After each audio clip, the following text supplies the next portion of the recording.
So what does that research look like? Because what I'm getting at is, you know, a lot of people think the barrier to entry is knowing it all.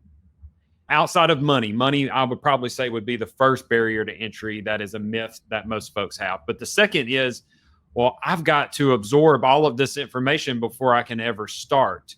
So what does your research look like to be able to put together something like this? Yeah, so I think the way that it really happened was I got involved in selling some equipment. You know, there were already people producing the equipment.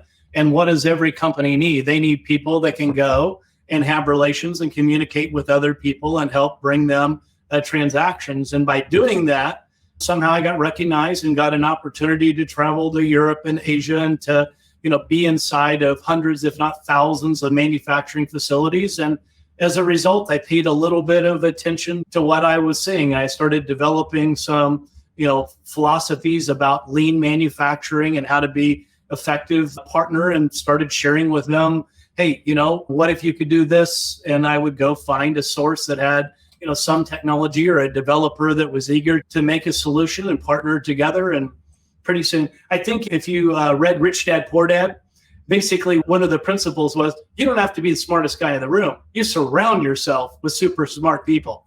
I don't have to be a financing expertise. I don't have to be a marketing expert. I don't have to be a coder. I don't have to be a compliance or a technician or any of those kind of things. I find great people that want to do great things and surround myself with those people.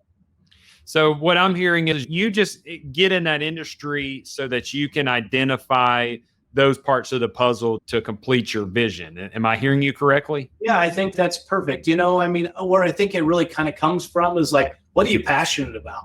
Don't ever do something that you're not passionate about. If there's a industry, if there's whatever it is, figure out something that like drives and motivates you. Otherwise, it feels like a job, right? Right. And funny enough, mainly my customers just are able to communicate with me and say, hey, these are the kind of things that are keeping us from being as profitable as we could. These would give us advantages in the marketplace. And so you give them what it is that they want or need to be able to be more successful. And as a result, they give you money for doing that.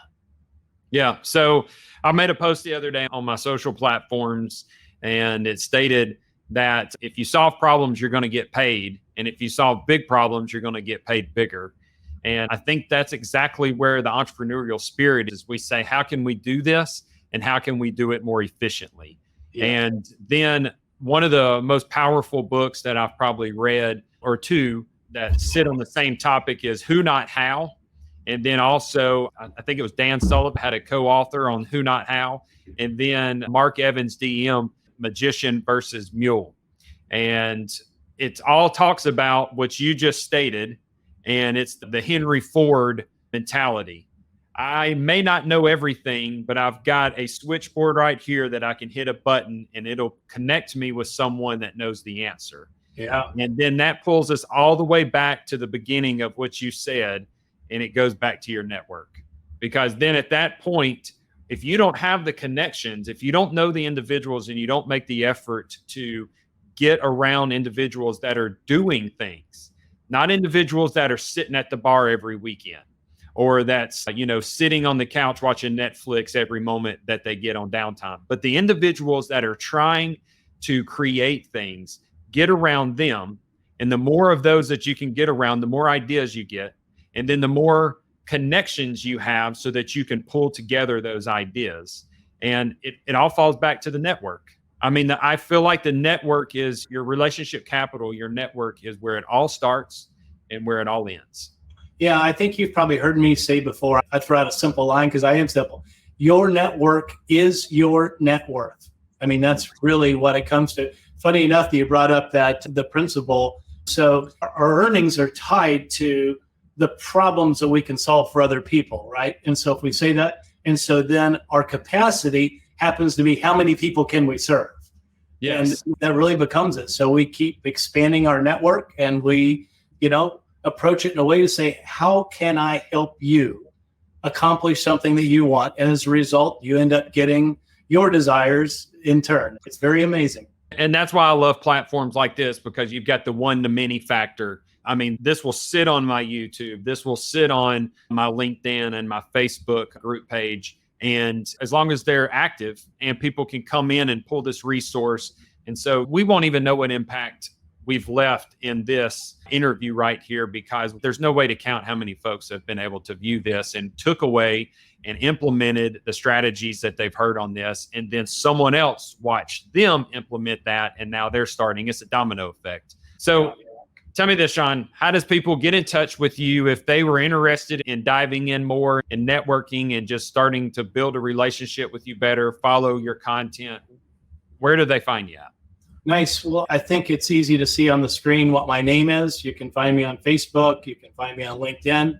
Easy enough. Happy to connect with anyone. I really appreciate you putting together Bigger Vision and all the things you do to contribute. I love listening to your stuff. You know, it's amazing in life. If you surround yourself with people that are going to say good things, that are going to think good things, it just kind of like iron sharpening iron every day. Yeah. So I really appreciate what you do and giving me a chance. I'd asked Chris, I said, what could I do to bless your group? You know, I'm here and I'm observing. I'm kind of in the background. What could I do? And so that brought us today, and happy, especially, you know, if somebody's struggling to understand some principles of crypto or whatever. I've taught a few cryptocurrency and decentralized finance basic courses, and I think that's helping people take some action. So I would at least leave it with this.